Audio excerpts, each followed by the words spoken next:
Hello and welcome to episode 230 of No Load Time. My name is Obed Velez, and with me, fresh off MegaCon, Mr. Joel Young. What's good? No load time, Obed. I am feeling fresh, but need to be refreshed. It was a great time, tons of fun, but I am definitely sleepy. I'm knocking on wood that for now the technical issues seem to have subsided. So, yay! Yes, it's working. It's working. That's appropriate. Yeah, good man. How are you, dude? Oh, I'm doing great. My goodness, I've got so much to talk about from MegaCon. I don't know if you want to go first before I go into it. Bro, I finished Horizon. That's the only thing I want to talk about real quick. Okay. 8.5. I'll give it as a whole. Okay. I think the story on the first game is definitely better. I think because it had more. The plot twists were better in the first game, and the discovery of what happened and everything just made the story a lot better. This one went a little off the rails. There was a little bit of a plot twist at the end and kind of like in the middle, right? It was good. It was really, really good. But from the story standpoint, the first one's a better game. From the gameplay standpoint, this is a better game than the first one. Like Technology's improved, PlayStation 5. Exactly. The combat's better, technology's improved. You're not as overpowered as you were on the first one. It's actually a much more, I'd say, balanced game in that sense, where you actually spend your resources. On the first game, it was like you can just cruise, right? And you still have resources. Now it's like, oh man, like this actually costs resources to make ammo for this type of arrow that I need. So in that regards, it's better, but story wise, the first game's better. So yeah, that's the only thing I got, dude. Because I'm starting Elden Ring on this weekend, and we'll see how that goes. And I'm nervous, but I'm excited at the same time. So it's good. It's good. But yeah, other than that, dude, I don't have anything else. I just want to hear what you got, and then we got tons of stuff to talk about, Star Wars and a bunch of other gaming news that happened. Let's see, we'll have enough time. So let's do it. Yeah, we got a lot to get through, so I'm going to try and brush through this as fast as I can. Thank you to all of our new followers and listeners. We've got plenty of coverage from MegaCon. If you guys were following on social media, you saw the posts I was putting out. But now let's get into the depths of it. Okay, so day one on the panel side, the main one, I just really wanted to get to one main panel. That was the Giancarlo Esposito panel for The Mandalorian. Of course, he talked about other projects as well, but let's be real. We're all here for Star Wars, right? Hence the We're chilling. Yeah. Yeah. Obed pulled the Rise of Skywalker. Oh, yeah. I'm shit hard. Yeah. He's doing it right. You know what's up. I didn't want to right way. I didn't want to go 100% with my Last Jedi hat. Although the Last Jedi hat, it's been through a lot. Because I really like that hat. So that hat and I have been through a lot together. So the Last Jedi fonts are gone. Like you can see the outline of it, but they wore off. Yeah. It's the last font is what it was. Yeah, exactly. The last word. So yeah, jumping into this panel, he made it very clear early on that he was not gonna get into spoiler stuff. He's a professional. He's been doing this for years now, right? Really nice guy, really friendly. Still, I decided, let me jump in line. Let me ask this guy a question. Of course, my premise was, let me see what we can pull for him for season 3, knowing that he's in it. The lady that was in front of me, she asked a question that kind of tied into a little bit with what I was talking about. She just wanted to know any good behind-the-scenes stories, from the series of what's to come. And long story short, he essentially said that he was recently filming, and he broke 6 lightsabers, and that's exactly what he said. Interesting. 6 I was like, lightsabers. Huh. And he says broke 6 of them, right? And then he course corrects in the middle of him saying, goes, no, I mean in season 2 this happened. That's what he says, right? Okay.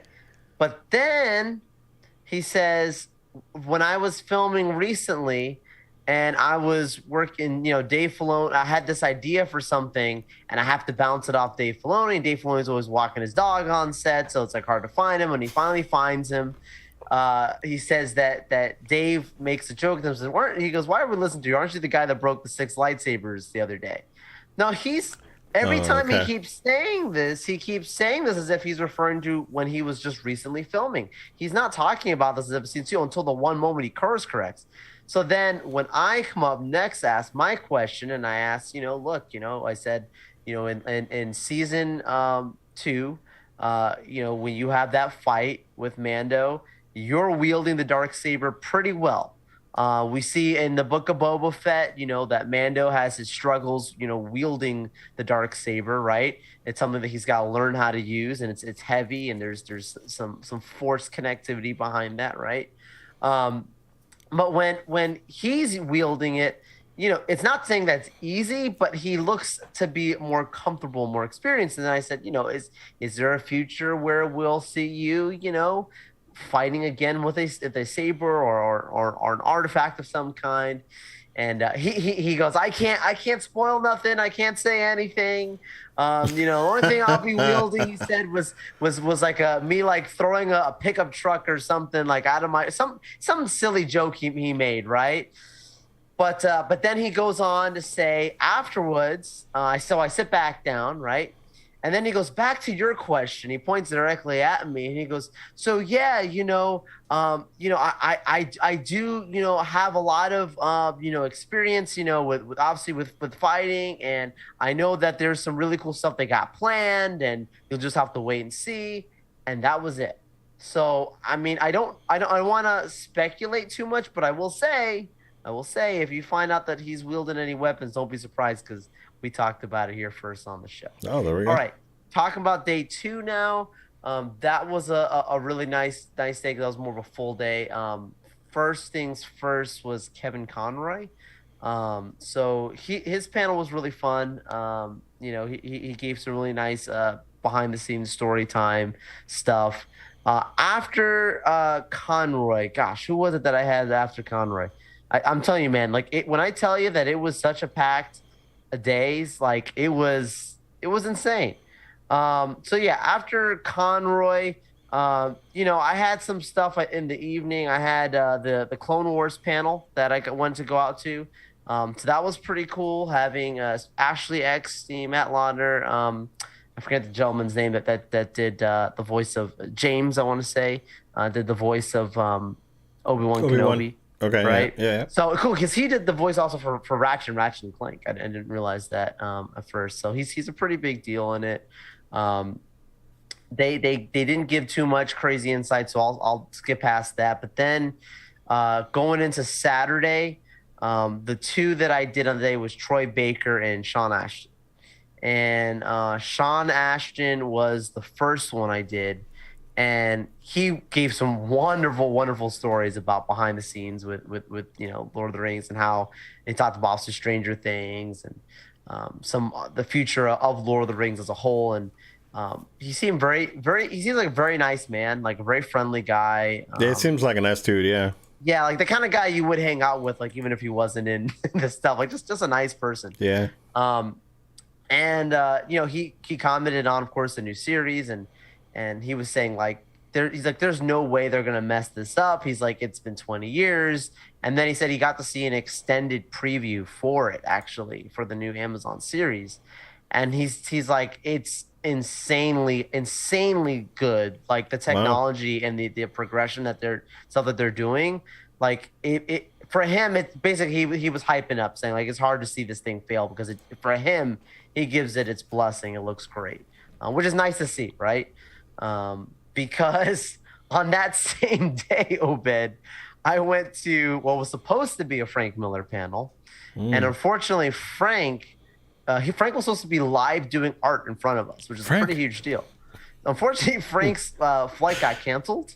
Oh, man. So he had to get a new flight, and he wasn't going to be arriving until 8 p.m. that night. So Dan Dito, one of the former heads of DC Comics, he actually came up and stepped in. I got to see Dan Dito last year, so it's cool to see him again. I stuck around for a bit. And okay, so let me tell you, DC fans were very savage in the audience. They asked, like, they asked Dan, can we ask you a question? And yeah, sure. Ask you a DC question. He goes, what the heck's wrong with DC right now? What is wrong with what they're doing with their comics? Wow. And his direct response, Obed, I wish I would have been filming this, was the problem is I'm not there anymore. Oh man, that's savage. He said hopefully they'll get their act together. He said this to us. He said hopefully this is from the comic book side. He's not even talking about the movies. Yeah. So for those of us that are not too well versed with like the comic side of DC, what's going on? Yeah, they're doing like a Son of Kal-El thing right now, and there's a lot more other.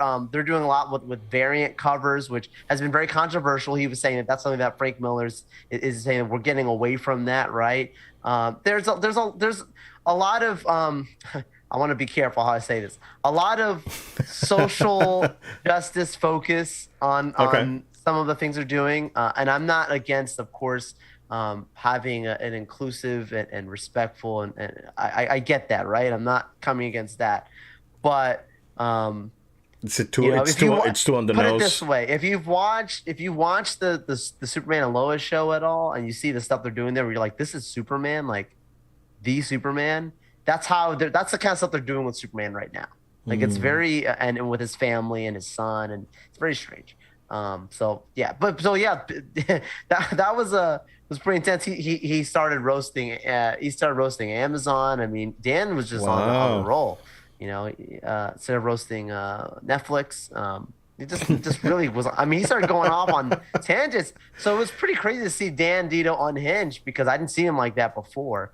But he's not working for DC right now, so he can say what he wants to say. But he did say he thinks that they'll get things back together. He did think that he does feel like eventually, with enough of the negative PR they're getting, they'll change things around. Obviously, from a cinematic standpoint, we know with Discovery, you know, they're cleaning house. They're canceling the Wonder Twins things. Anything that came out before, that's gonna come out. Batgirl's gonna come out. Blue Beetle's gonna come out. But everything after that, it's all Discovery. Anything that the new projects facing, which. Maybe Christ on Infinite Earths is the rumors some people are saying with Ben Affleck. We'll see. Anyways, so then let's go in. So I also Trey Baker got to hear him same day. Not really much to say. Had a story about it. I posted the video. Make sure you guys check out the video. He was a character is what I'll say out there. So then we get to the last day, right? This is Sunday. I got to go into the Gina Crano panel. That was the first panel that I jumped in for the day. Got into the convention a little bit later than I would have liked to, but still made it. And parking was atrocious. Gina at the convention, at her table where she was doing meet and greets with people, there was a sign that said that it was asking for no photos, which I had not seen that. Maybe someone there could tell me otherwise, but I saw that at her tape only, asking for no pictures. So I'm sure we saw people post pictures with her afterwards. So probably like with her blessing, like that kind of thing, but maybe just not in general posting of her. This was her first con. She had never done any convention before. Interesting that she chose this one here in Florida. Yeah. And she was there with, the drunk 3PO, his YouTube channel. So she was there with him. So he was there with her, I guess, helping her, navigate the floor. When it came to her talking, she talked mostly about her career, her fighting career early on, and how like her mother like didn't want her doing it, but she really wanted to do this thing. And once the moment she took her first match and knocked this girl out, she was like, I want to do this again. I want to keep hitting people. Like, so she's obviously, has made a career from that. And then she said how she transitioned into Haywire, doing that first acting role, right? And how Michael Fassbender, I posted a clip about this, and how he was very instrumental multiple times, not just that one clip I posted there, but multiple times she talks about working with Michael Fassbender and how he was very, very pleasant to work with, helped her, really acknowledging her. And so she then began to talk about how, she got into doing The Mandalorian, and how, growing up, her stepfather, he was very much into Star Wars. So she watching all that stuff, like she just assumes if I'm going to be in Star Wars, because she was putting in for the role, I'm going to be like a person with a helmet. And then she thought, I don't know how she thought this, but she said that she thought that she was going to be playing a Wookiee. So she for some reason thought that was going to be the role. And then of course, that's when John brought her in. She was really, really honored to be with him. Brought some wine from her family's winery, she said, to him. And, that's when he showed her, the character Cara Dune, and that's what she was going to be playing. She continued on saying how now where she is in her career, she feels for the first time she can acknowledge that she is an actress. She said for a long time, she was kind of running away from that title and didn't feel very comfortable calling herself that. But she feels comfortable now calling herself an actress. Yeah, because even back then, right, with Deadpool, like she had like almost no lines, right, if at all, right? And then Haywire, which is, I think, an underrated movie. I think that movie is actually quite good. But she's also very, like, not a lot of dialogue. It's more of her, like, doing physical acting, right? And same with the Fast and the Furious. So, Mando she did have a lot of lines, like, in both seasons, so... But that was a huge deal. Yeah. That was a huge deal. And so clearly, so she said she didn't really feel much like she was one, but she said working with these past people and then with the people she worked on, she specifically named Giancarlo, who was there. She said like he was really, really supportive of her, continued to really help her with her career and her fight sequences, and how now she finally feels comfortable calling herself an actress. And that's when she continued to go on and say, I want to make movies. I want to make TV shows. And she said, I do not care if I'm canceled by the culture. I still want to continue to do this. This is something I just feel is a part of my future. And, of course, got the applause of the audience that were there.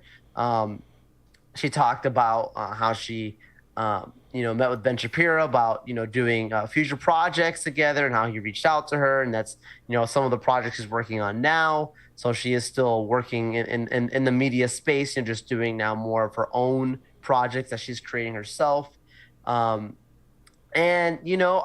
She did not take any Q&A. There was no microphones, and she did not which was the first panel I went to of the day of the whole convention, the last day, that did not have a Q&A. So clearly was very subdued. She seemed very very pleasant. She was very, very soft spoken. But she also seemed very uncomfortable, and she said that she's not very comfortable public speaking. So this is because this is her first con. She doesn't usually do this kind of stuff. So you could tell that was probably part of her hesitancies. But yeah, that's the main crux of. I gotta be honest with you, Obit. I wish there would have been a Q&A, because I don't want to be rude, because I'm not gonna pretend like I could do a better job. I've never done this before, but the host was not great, is what I'll say. Okay. He's the same person. He was the same guy who hosted for the Elijah Wood panel, which was the next one that I ended up going to, and literally started off the panel, Obit, talking about the guys. Somehow was talking about pajamas and like what pajamas Elijah would like to, and literally a woman in the audience yelled out to him like stop, get to the questions already. And he yelled back to the lady like, go get in line if you have a question. And she's like, we don't care. And she said, we don't care, just get oh wow, that's crazy, dude. Because the guy just was it was like, we got a limited amount of time with these people, and let me tell you, when the time was up, they left. They did not. I mean, they asked Elijah, do you want to ask her more questions? And on stage, she went, nope, I got to go. And just walked off the stage. Because they have a limited amount of time. And I respect that. Yeah, totally. So you have to make the best out of your time, right? You can't just be asking frivolous questions. It's like you go to a con, you don't know what pajamas, what? No, no. Do you want to get in deep, right? It's like, talk about Lord of the Rings, about, I don't know, Back to the Future 2 when you were a little kid or whatever, right? It's like, I don't want to. All this menial stuff means nothing to the fans, so complete waste of time. Yeah, people spend like literally $60 to $70 for a ticket, maybe just to see this guy. They don't need to hear you talking about his pajamas. Yeah, exactly. So yeah, again, not trying to slide on the guy, but MegaCon, if you want to call me, I'll host the panel one day if you want. I'd love to get up there. But yeah, so with Elijah Wood. He talked about Spy Kids, about how that all came to be. Talked about doing, being very close knit with everyone, working with Ian McKellen, how much he loved that guy, how amazing he is as an actor. He also went on to talk about how like he would love to be more in Star Wars. He actually was one of the voices in Star Wars Resistance, the animated series. Okay. Which I totally forgot because I watched that series. I never got around to watch it. Anything Star Wars, I don't care if it's Lego Star Wars, dude. I've watched them all. I don't know. It's just that art style to me is so bad that it hurts my eyes, and I can't get on it. Very Disney Junior. But, yeah, it seems like very low budget. Yeah, because even like Rebels, right? It starts a little bit iffy, but it gets better, and towards the end, you don't really see like the contrast in art style between that and Clone Wars. They kind of like blend in, right? Oh yeah. But this Resistance was like I just couldn't do it, dude. No. I can't. So no, I don't blame you. And then speaking of which, I actually also got to. Also go to the voice actor of Zeb. I got to go to his panel also. Oh, okay. From Rebels too. He was pretty awesome, dude. Yeah, because he's been in a ton of things too, right? He's been in yeah. Oh, tons of anime, and he's Cowboy Bebop. I mean, he's been in a lot of stuff. So it's pretty cool. And saying he would love to come back to do anything. So very, very, very cool whenever you hear that, because not all of them say that. I will say that for sure. But I mean. As a main whole, then when you talking about the show floor, it was a good show floor this year.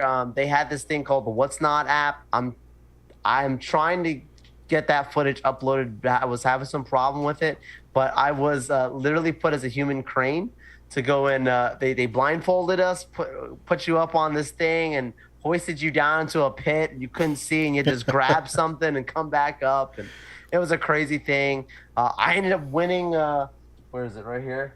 One of these. I was the first winner of the day. You had to pick one of these cans or whatever, and nice. They only gave out a few things. This special rare item right here. So this is one of the things that came back from their Tokyo limited edition New York Comic Con. Apparently, it's worth like $100 or something. So. Oh, cool. Well, there you go. They were giving away stuff like crazy. They were giving away. They gave this one woman, because they had the mic to her. This one woman won a comic that was worth $4,000, and you could tell she was like, "What?" Like she didn't. She didn't get it. She didn't get it. It's like, even if you don't like the comic or don't know what it is, you can go sell it and go. Honestly, flip it. Yeah. Go on a vacation or pay off a bill or buy I don't know. There you go. Apparently there was like PS5s they were giving away. I mean, it was crazy. But the one complaint I will say about the convention is a Saturday, especially, which was a fun day, but too packed. They just kept selling tickets. I heard it's the biggest attendance ever. I heard had to have been. Yeah. They have the show was on the opposite side of the convention center, so different than it was before. The layout was different. Where they had it was in the middle was the show floor, and on the north and south concourse was where the panels would take place. And the only way to get to either one of those places was walking through the show floor to get from one all the way to the other. So the show floor is like a mosh pit being thrown together. You have thousands and thousands of people just like sardines together. You're trying to get across from. It was bad. I will say, MegaCon, if you're listening to this, you got to cap the tickets at some point. I'm not trying to. Or if you're not going to cap the tickets, you need to have a bigger facility, or make it bigger, or have things more spaced out. Because I think they got to cap it because I mean, if it's too much. Yeah, it's been growing, right, and as it's been growing, so has the convention center. But they did. It's probably going to get to the point that they got to cap it. So it felt like Disney World on like July 4th or something. Oh no, like when they say awful, it's like you can't even walk. Yeah, the parking, people were saying that their parking was the worst it's ever been. It took 2 hours to 3 hours for some people to park. All the parking lots. So people had to walk from Point Orlando. I know someone who did that just to get to there. Honestly, because you were talking about how bad parking was, I would have parked at like the Wyndham, like behind the Wyndham. There's plenty of spots. Just walk over. It's like a half a mile, dude. Come on. Yeah. So it was intense, but you know what? Great time. If you guys have any questions or anything about MegaCon, make sure you shoot us an email, noloadtime@gmail.com, and I can maybe talk about it on a future episode or just respond back to you and give you more insights. We're limited for time. We got a lot more to talk about, so I don't want to go on and on about it, but I tell you, there's a lot that happened. It's a great time, and I look forward to being there next year. Yeah, definitely. I'll see if I can make it out next year as well. So yeah, we'll see. Joel, we'll come back with a ton of Star Wars stuff and a bunch of gaming news, and we will return momentarily.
And we are back. All right, Joel. Star Wars Celebration. It's on its way. Let's go ahead and do that, and we'll talk about the Marvel stuff afterwards. But I think the first thing to come out of Celebration was that trailer for Andor. Also sooner than we expected, August 31st. But I want to get your impressions on that trailer, dude, because to me, man, this is very good. Like, that trailer was really, really good. It looks like it's gritty.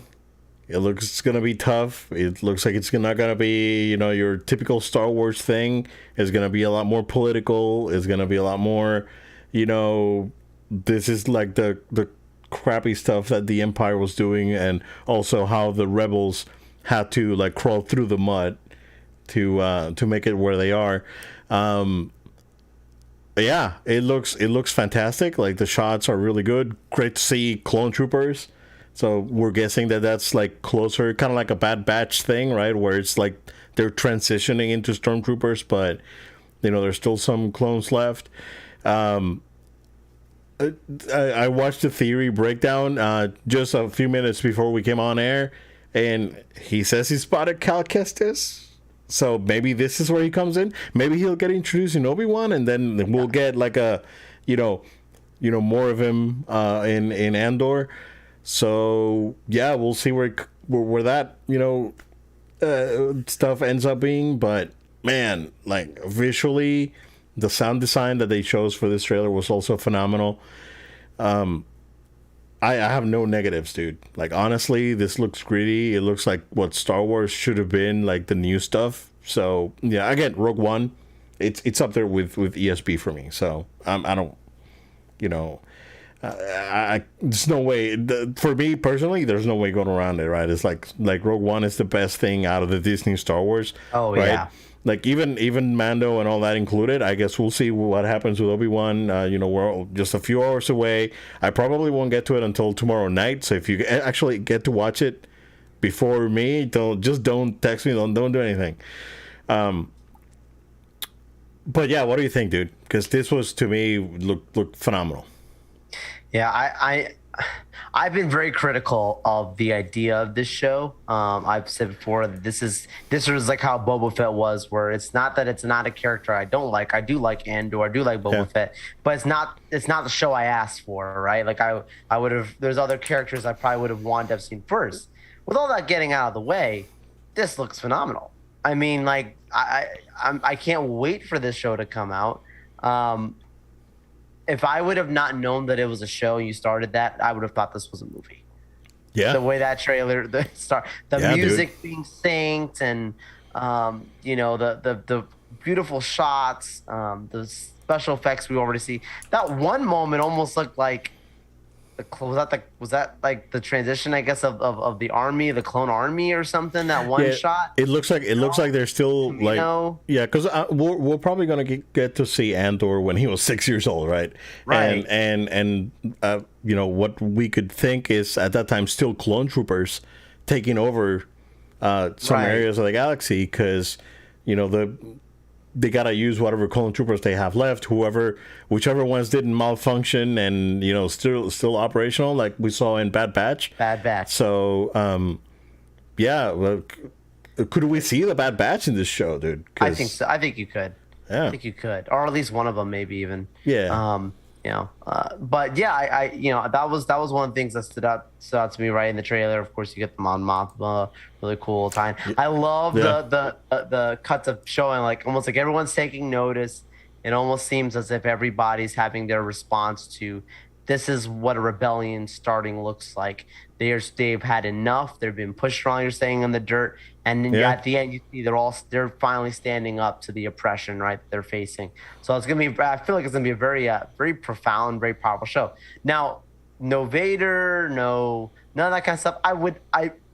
I do think, Obed, that there is, like, to your point, a connection that's going to happen between this show and Obi-Wan. I actually do think there will be something that bridges them together, kind of like how Mando bridged to Boba Fett, right? There was that connection you saw coming. I think there will be something there. Now, just because I say that, people say, "Oh, you're saying Obi-Wan's going to be an Andor?" No. I'm not saying that. It's possible, but I don't believe that to be true.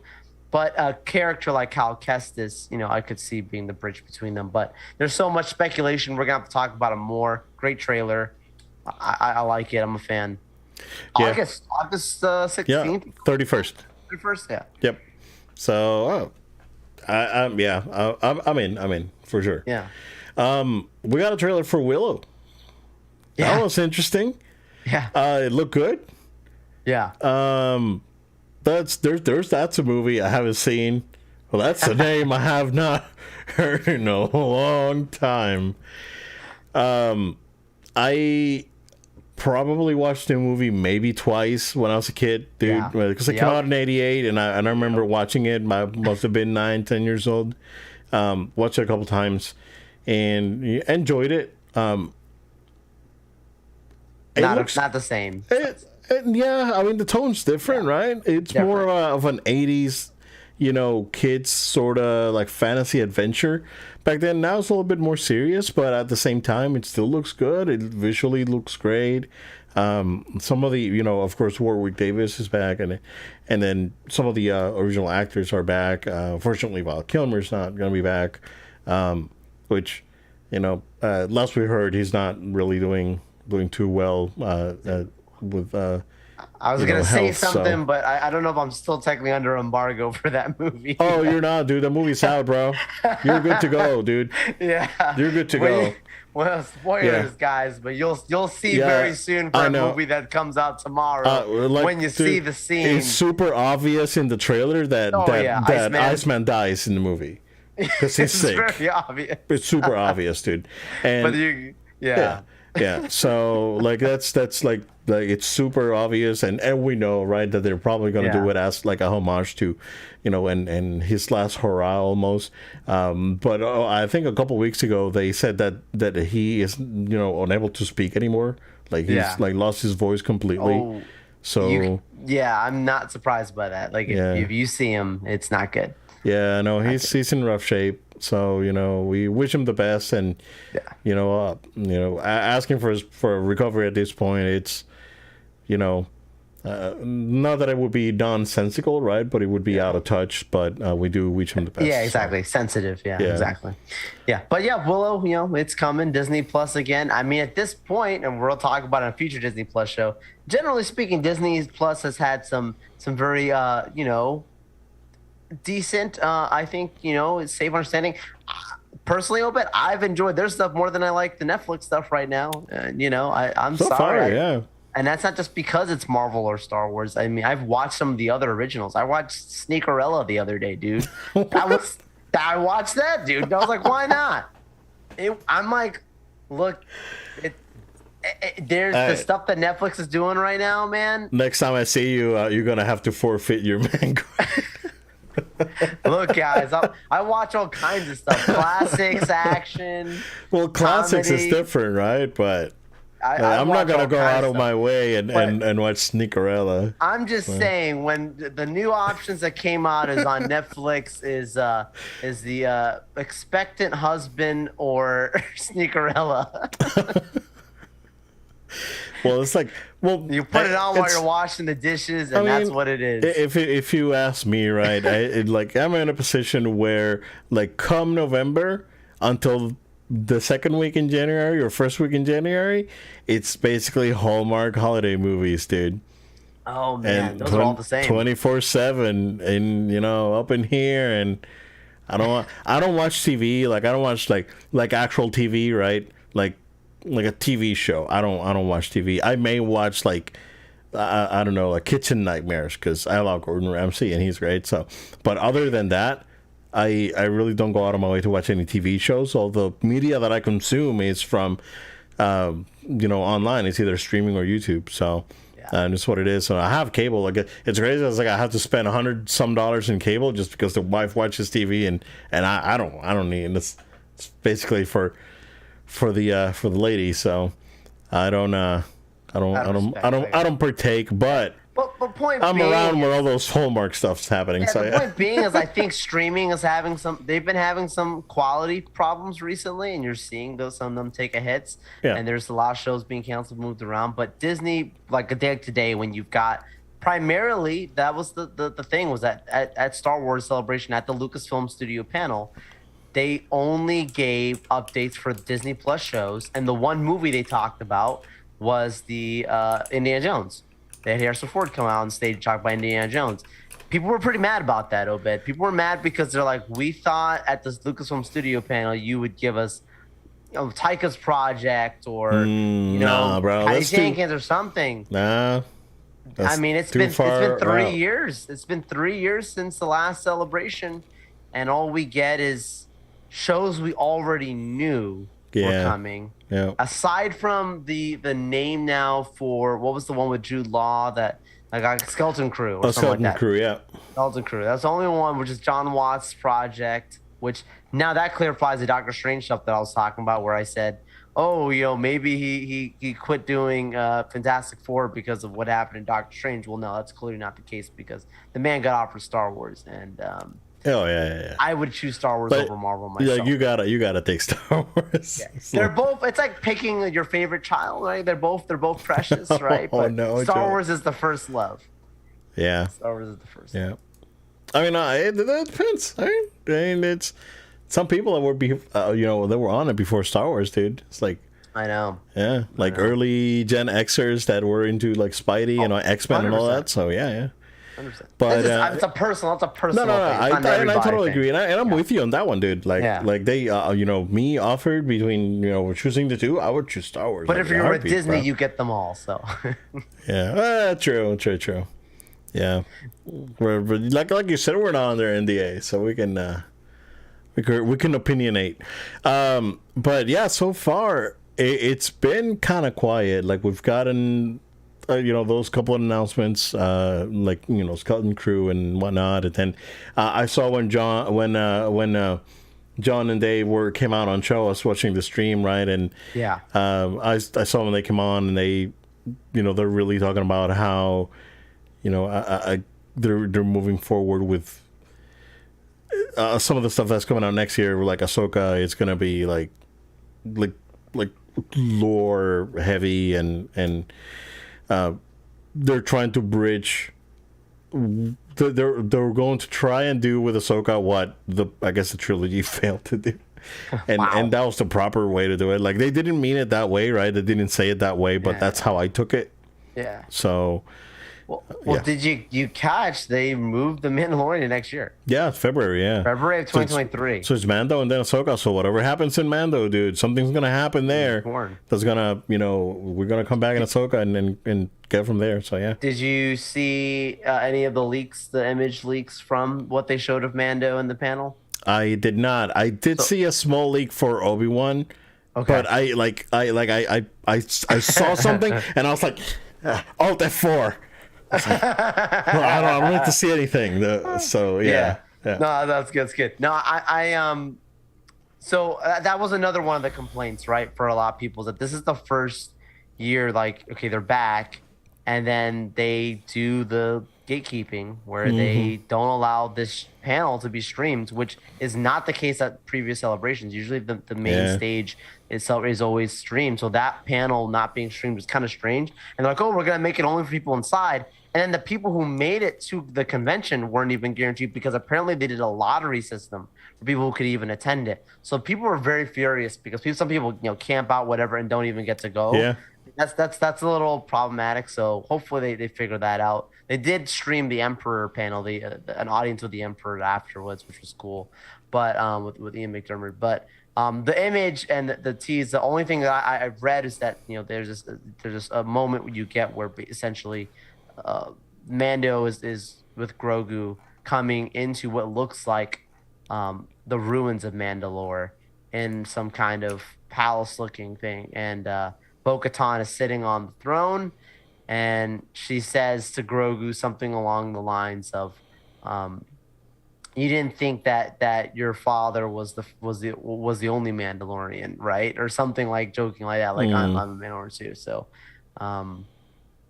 the image that came out, looked awesome. Like her on the throne and him walking in, like it looks epic. But we gotta wait till next year, February of next year. So. Yeah. We got plenty. Like Obi-Wan's going out tomorrow. Andor looks phenomenal. So, yeah. I definitely can't wait for next year for more Star Wars. So, like with two big ones like that, that's plenty. Interestingly enough, like Bad Batch is MIA, and I don't know, man. Like I want to see more, and like it's fine. So we'll see. Cool. Yeah. Joe. Let's talk about Love and Thunder first. Yes. Because that trailer. Holy crap, dude. That trailer was good. Like, as where trailers go, this is probably one of the best trailers I've seen. Like, this is, like completely different, right? Because that first Batman trailer that came out was absolutely phenomenal. But then this trailer is like on the opposite like end of the scope, but also looks very good. And some of the artistic choices that were made for the movie, it's so good. It's so good. Like, I wasn't hyped for this movie, dude, and now this is like, yo, I gotta go see this, dude. It's like, what am I gonna do? I gotta spend money and go to the movie theater and watch this movie because it just looks so good. Like, yeah. My wife saw the TV spot and she was like, "Hey, Natalie Portman's back." I was like, "Oh yeah, the trailer looks amazing." And she's like, "Oh, okay." So she may be in. She may be in. Yeah. She may be in. Yeah. But yeah, dude, it's like, what, phenomenal. Christian Bale, dude. It's like freaking scary. Yeah. I was concerned about how he was gonna look. Because, like, the image leaks online for the toy or something was, like, the first stuff I saw. Oh, yeah. And the toy didn't do justice. It didn't look great. But it was a Funko, though, so. Yeah, it was a little weird. But when you actually see, like, which we've said this before, like, until you can see behind the scenes or leak whatever, when you actually see the piece out there, like, that was really good. I like you said, the creative choices. Like, you have black and white, switch to color. Like, I like I know it's some people are like, what the heck's wrong with him? I like the Thor mask, that helmet that he's wearing. It's kind of goofy. It looks goofy, but it's goofy, but it works. Yeah, it works. Because I don't know. Like, it's something that bothered me a lot with the movies. Is like, he doesn't wear his helmet enough. Like, he's always taking his helmet off. Like, no, man, give Thor his helmet. Like, let him rock it. And I like that since Taika's come in, like the helmet that he let him wear and Ragnarok was pretty cool. Yeah. And the helmet he's wearing in this thing, I thought that was pretty cool. Like, do something different, have fun with it, make it modern. Yeah. I like that.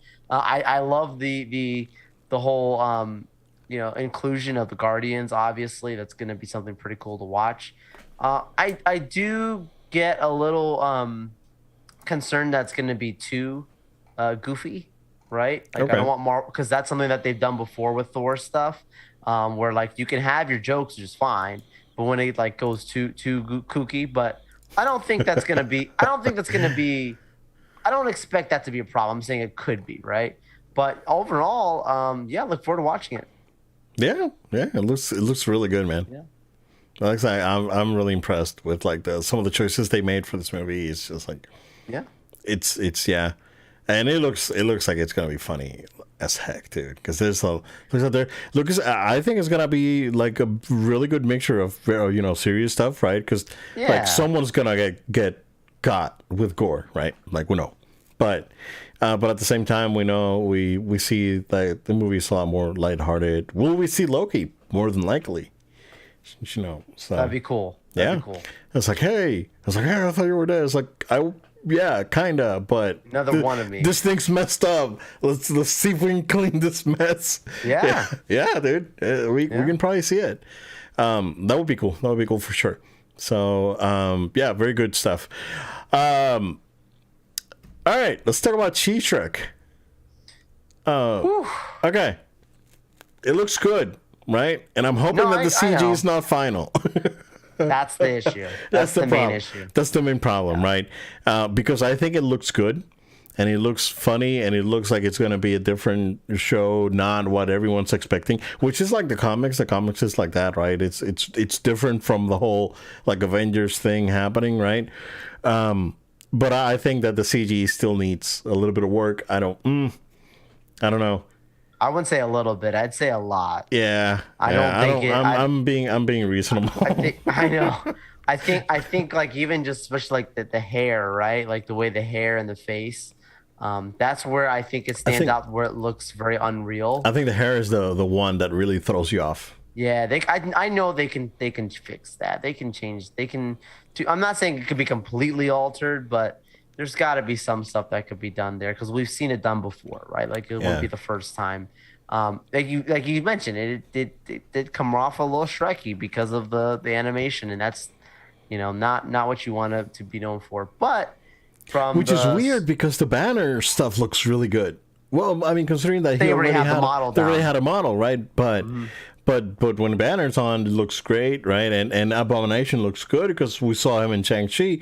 Down. Not from Incredible, right? But then when it comes to her, it looks stiff, and the hair looks stiff. It's just, I think it's the stiffness of it, right?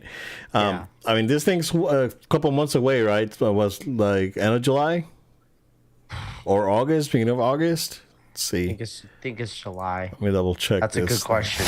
Oh! No, I don't want to play a trailer. Fact checking. I don't want to play a trailer here. Oh yeah. I don't want to get God with the with the audio. I know that also they're August 17. August 17. Okay, cool. Yeah, they still have a couple months to work on that CG. Pretty close timing to Andor. Andor, yeah. Two very different shows. Yeah. Interesting. And you saw Ms. Marvel moved obviously to June. So because it was supposed to be this month. It was supposed to be May originally. That one, I saw that second trailer that came out, or that last one that came out, and it actually looked better than the first one. I think that first trailer that first trailer was not good. It was too like not put together in a way that's like, what are we watching? Like, what is this really? Yeah, that trailer was just not good. Yeah, not great. Yeah. But no, I mean, like, I think they have, generally speaking, like we just talked about the Star Wars stuff, this stuff. They have a good thing going. I think She-Hulk is the one that I'm probably the most concerned. I'm pretty sure Jessica Jones is going to show up in it based on everything that we're hearing. And Matt Murdock maybe as well. Maybe. Yeah, because I mean they made it. It's possibility. official that show's happening. So Yep. like we All kind this of was happening while we were at MegaCon, dude. like we kind of knew, right? That's Yeah. like we already had talked about it, but now it's like official. So It's gospel. So yeah, I mean, I do hope that Marvel really goes for a home run soon. I feel like there's a little bit of some playing it safe. Obviously, these are new characters or characters that are more so new to general audiences. But we are going to need one of those Winter Soldier type things soon, I think. Or else you'll get stuck in people knowing that it's just the popcorn, popping kind of, which is fine. I enjoy it, but I think soon they'll have to do something big. But yeah, man, good stuff. I mean, yeah, and you get it all at home. Yeah, definitely. Well, speaking of getting more stuff home, I don't know where, dude. This was this morning when Sony announced this stuff. Yeah. And we're getting 3 shows from Sony. We're getting God of War, Horizon Zero Dawn, and Gran Turismo. Yep. So Horizon's going to Netflix, God of War to Amazon, and Gran Turismo has not been announced, but those shows are in the works. And if there's one that I'm really excited about, it's Horizon. Because of the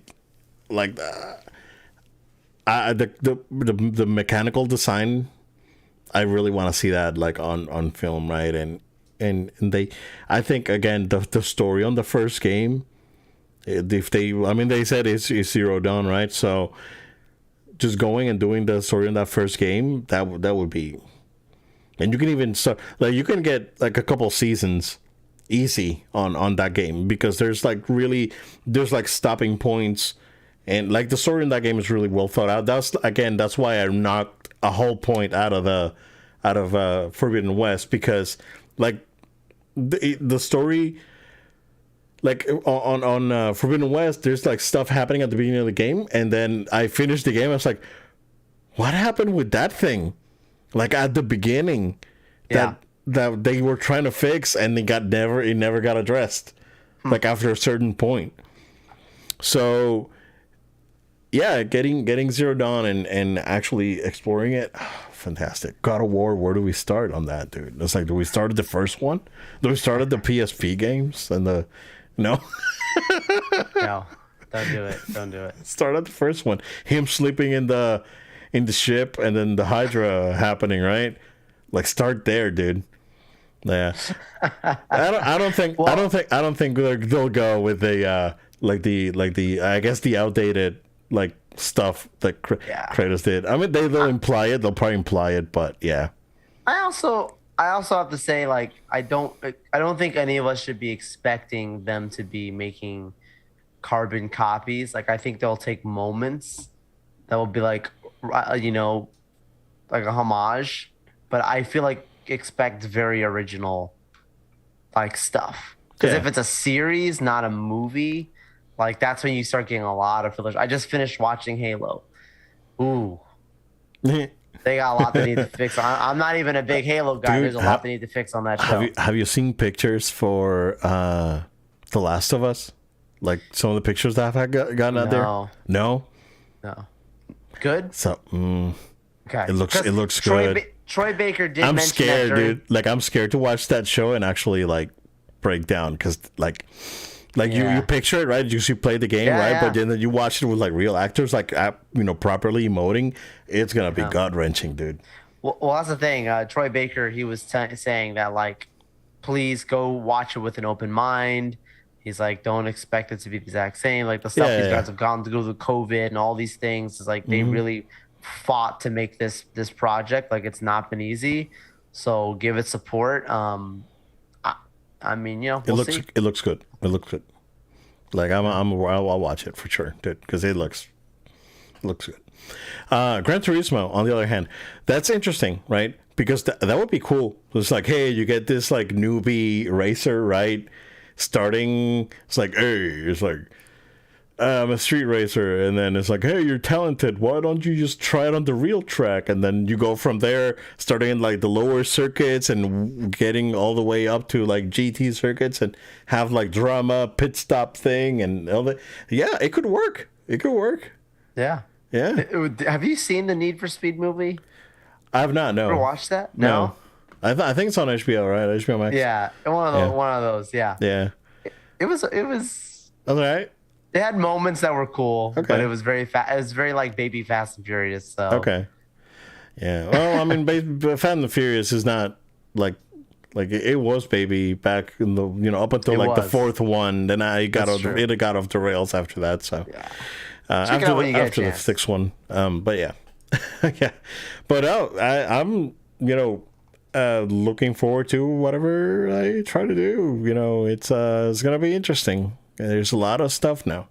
And you saw that they're also saying that they're going to be focusing on a new IP and in general new IPs more at PlayStation Studios. Did you see that coming out today too? For the do you mean for gaming or? Yeah, for their gaming. Yeah. Oh, okay. Yeah.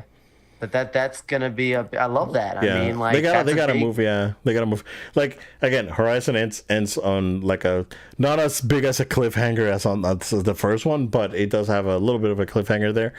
But it seems like Horizon, like where it stopped on was like Zero Dawn ends on the cliffhanger. It's like, oh yeah, I gotta see what happens next, right? But this one kind of like ends, but you can wait. Like it seems like they purposely ended the game where they can, you could have Guerrilla work on something else and then come back to Horizon in like 5-6 years. So, yeah. Absolutely. Good stuff, man. Always cautiously optimistic. But definitely looking forward to some of that good stuff that they're doing out there. So let's do a quick break, and then we will jump into some gaming news. We'll be right back.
And we are back. Joel, there was a very, very, very interesting, I guess, revelation happened this week. And we all know Spidey on back when it came out on PS4. I played on PS5, of course. And how good that turned out. I would say it turned out fantastically. So a story came out earlier this week saying that Jae Ong, who is the executive VP of Marvel Games, I guess they pitched the idea to Xbox initially. They pitched it to everyone. And yeah, and then they pitched it. Yeah, but the interesting part of the story is that Xbox said no because they wanted to focus on their own IPs. And then well, I mean, you got Halo, Force, and Gears, Halo, Force, and Gears, Halo, Force, and Gears. It's like it's the same. I mean, That's bound to change next year. We'll see. I don't know. Will it happen next year, Joe? Who knows, right? Early shots. Oh, no, I mean, I'm still standing by, March, but hey, you know what? So basically that's what happened. So Xbox at the time, they don't, from what I read on the article, they don't specifically say who at Xbox made the choice, right? But judging from, like, the Spidey came out in what, 2018, right? Or 2019? 18, I thought.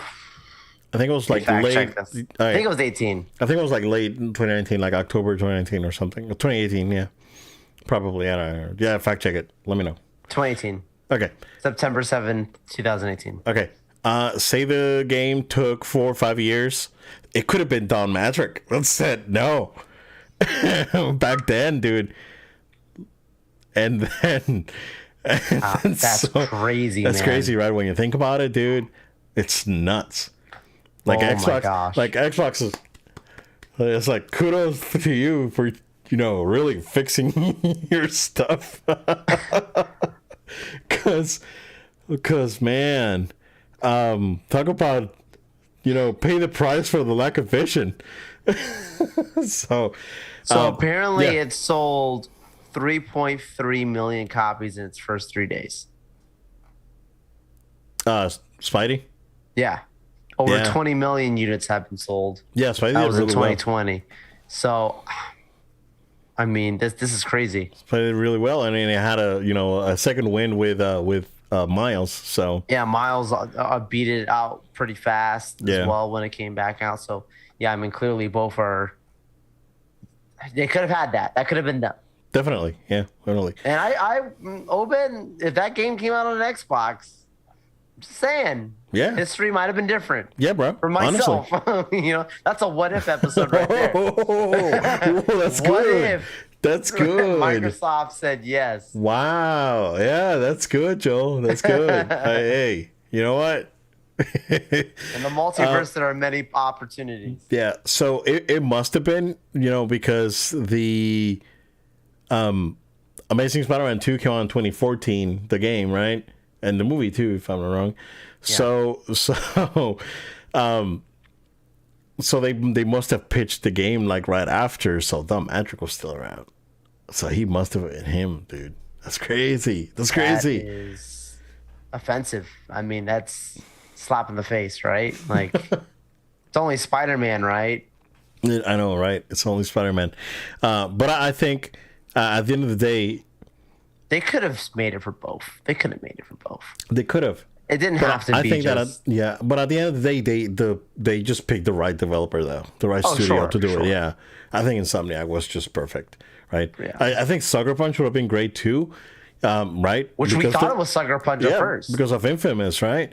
But then Sucker Punch was working on Ghost of Tsushima, which is another like incredible experience. Small independent game. Yeah, it's a small. It is a small independent game. It is the Rogue Legacy of it. Nice. Yeah, although Rogue Legacy is actually like an actual good independent game. There's some really good ones out there, like Dead Cells and Hollow Knight and whatnot. But yeah, I digress.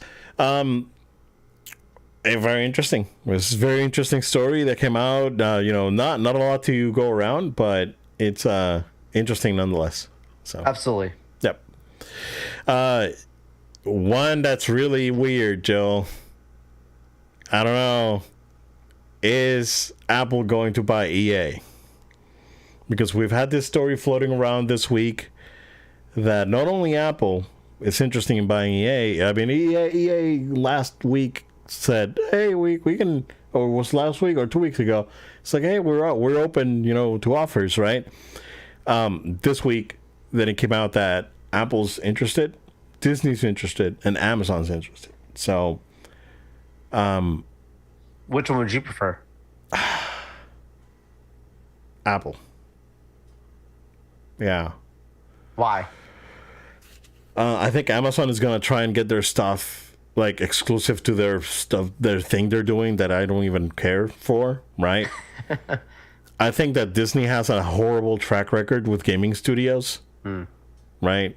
I think they're better at just licensing stuff out and having other studios do it for them, which has been working so far for the last, I don't know, 7-8 years maybe.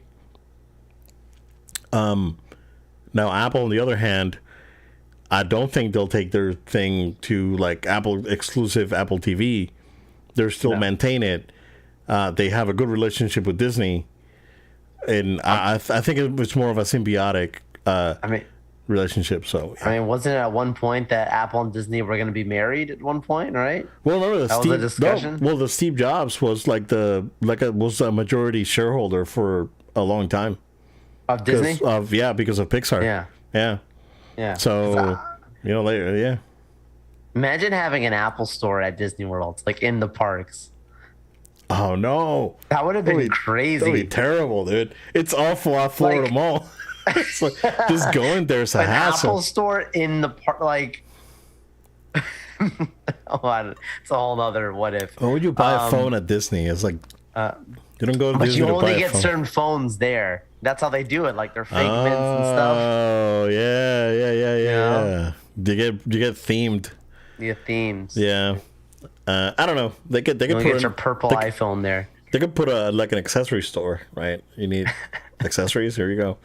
I think Apple buying though EA, like I do see your point. Like I feel like they would use it and leverage it in a way of how they can really get the most out of it, and not just try and have it a part of the portfolio and try to incorporate it to what they're already doing. Because let's be real, like Apple's not really on the forefront of gaming. That's not been a huge focus of their business. It is a sector of their business, but it's not something that they're really pushing in. Yeah. But like you look at like Amazon, they are starting to do something. They are trying to put, and I feel like they would try to just turn it into a streaming option, like which EA does have right now. Their EA online thing that they're doing. Yeah, but it's different though. It's actually not bad that EA. No. But I feel like they would take that and turn it into something new.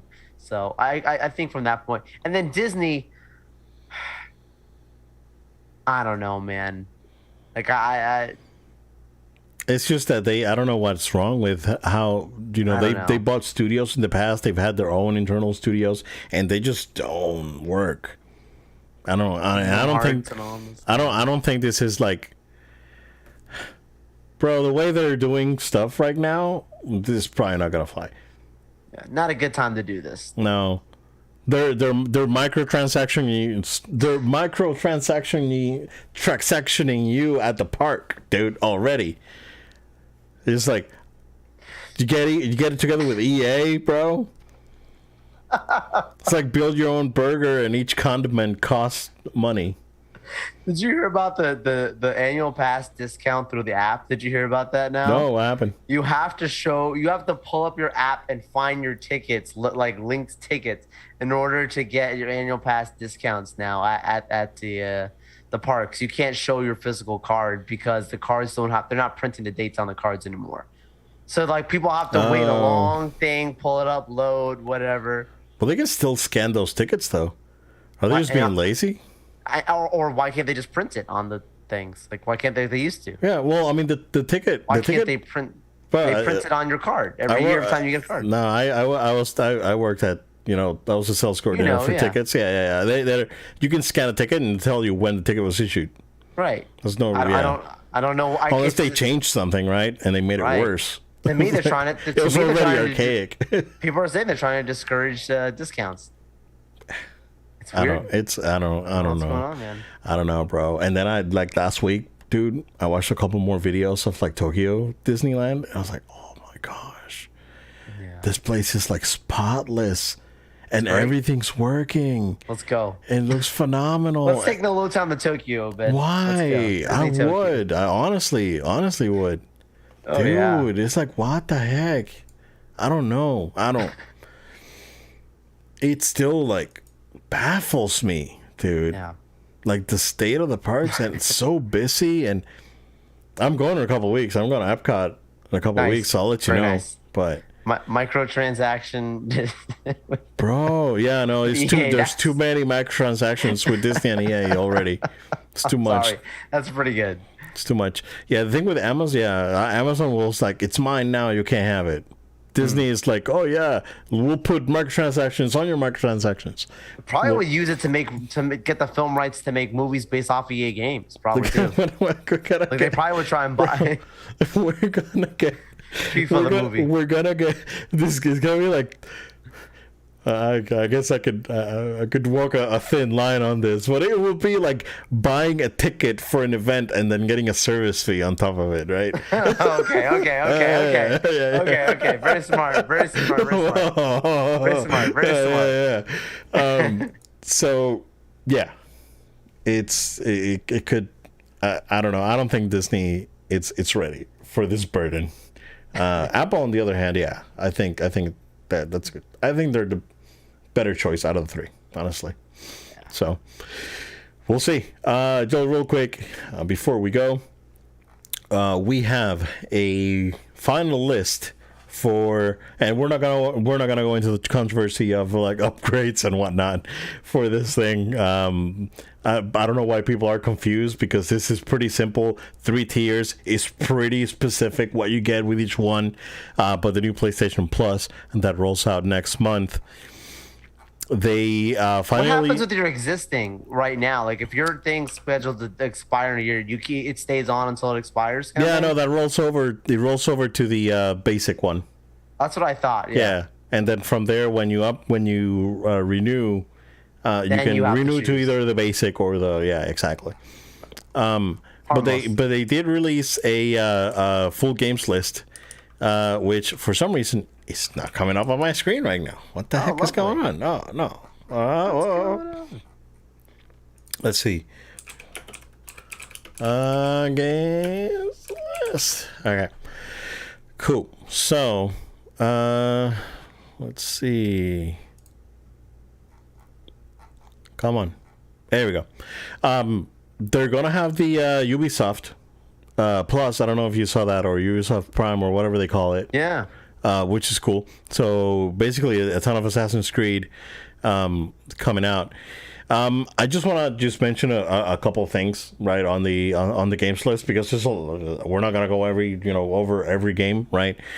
But it's good. Like this, to me, Joel. Yeah. This is better than Game Pass. Oh, like, he's going there. To me, yeah.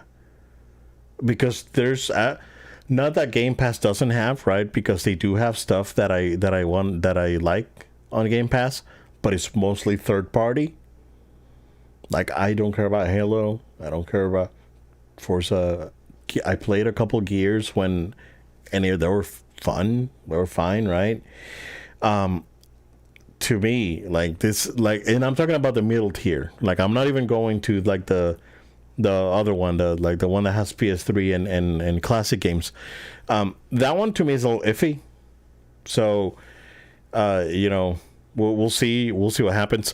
But just going in, dude, you get like Death Stranding Director's Cut, like on both PS4 and PS5. You get the Demon's Souls remake. Ghost of Tsushima Director's Cut, God of War, and Gravity Rush, and remastered and 2. You get the Shadow of the Colossus remake. All of the Uncharted's. It's just a no-brainer, bro. It's just a no-brainer. So, honestly, Resogun, Returnal, fantastic games. Yeah. So this middle tier, right, to me, this is the one to get. And then you go into like the third party stuff, and again you get into the Ubisoft things, and you get Assassin's Creed, Valhalla, and Far Cry 3 and 4, Final Fantasy 15 Royal. So you still get a bunch of stuff. Like, some of this stuff is available on that PS Plus collection. I mean, what's gonna happen to that? Is that thing gonna go away now? Don't know. It could. That might have been. I always interpreted that. I don't know about you, but I always interpreted that as kind of like a PlayStation 5 launch collection. It's like an onboarding thing. Like you get your new console and you get these games to kind of say welcome to your new console.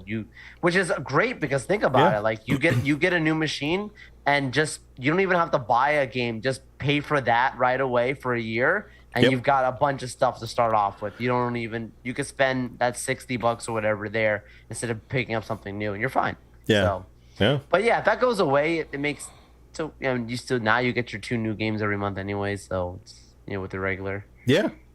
Guardians is there on the list. Mortal Kombat 11. That's on extra or is that on the... No, that's on the middle tier. Okay. Yeah.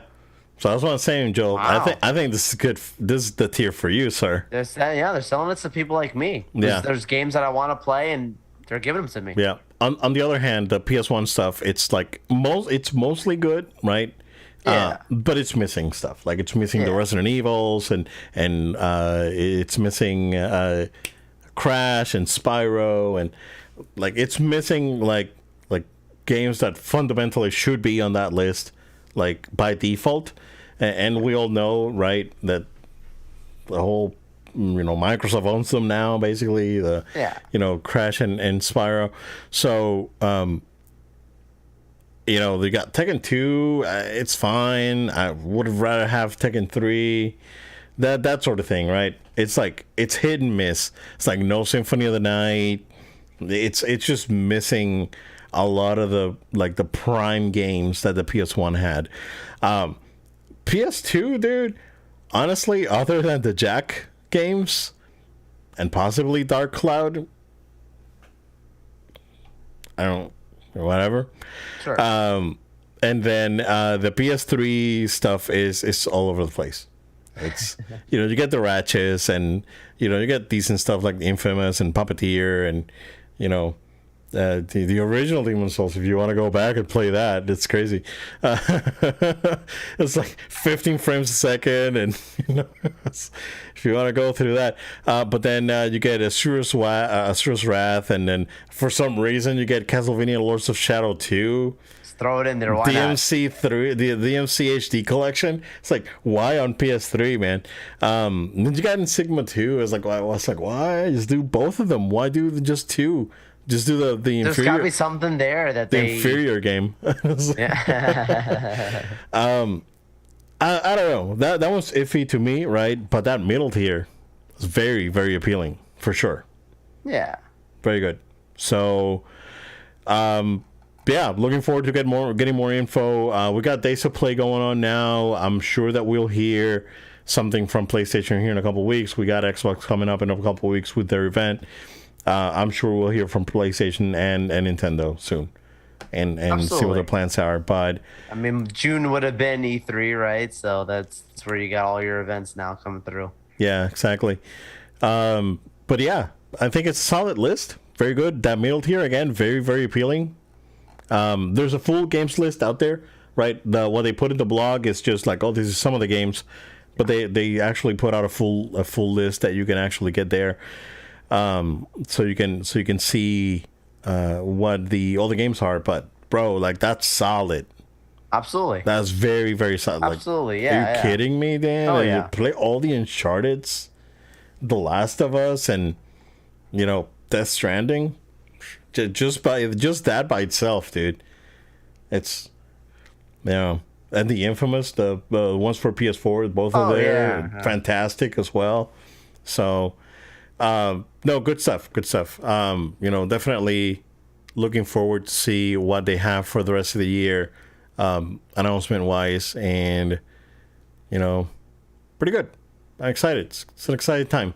So, Joel, that's what we got for now. We did have a couple of things, but they're minor. We can probably just talk about them next week. Yeah. We'll have some carryover for sure. And like you mentioned, there's a lot that's coming out. So you guys have to stay tuned, stay sticking with us.